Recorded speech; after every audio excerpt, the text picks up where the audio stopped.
So with my first, I did all my birthing classes at a freestanding birth center, but decided to have the baby in the hospital. So my 40-week appointment came, no baby, so I talked with my doctor about how I wanted to wait and let labor begin on its own because I wanted to do it naturally, and she said, yeah, that's fine, everything looks great, we'll just keep checking you, we'll just keep waiting, and when we get to 42 weeks, then we'll start, then we'll schedule an induction.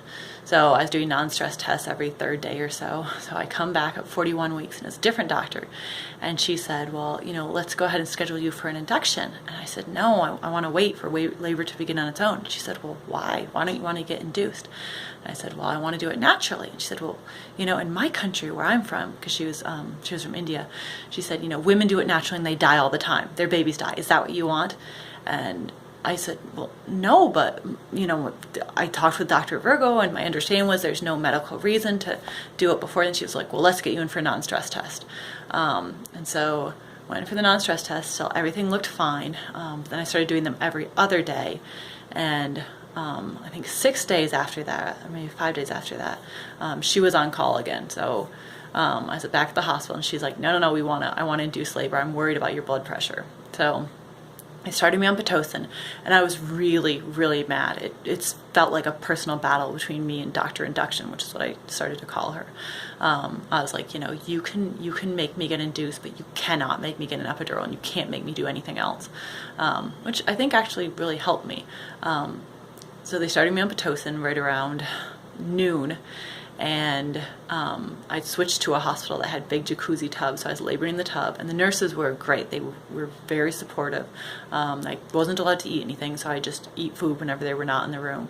And I'm really lucky that I have a husband who is a great advocate. He's very forceful. He's not afraid of confrontation, and he'd done all the research I had done and really, really firmly believed in natural labor and in supporting me. And so he would advocate for whatever I wanted to do. So they'd check all my vitals in the tub, check the baby in the tub.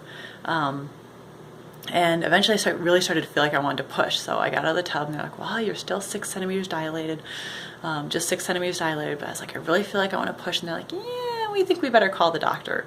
So I really, really wanted to have that baby before the doctor arrived.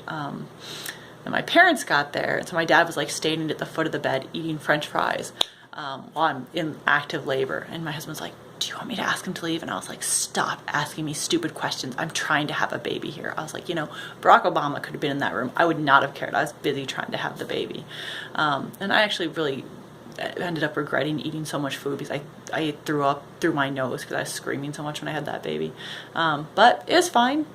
He was born, he was perfect. Unfortunately, the doctor did get there before he did, so the doctor delivered him. Well, Dr. Induction delivered him.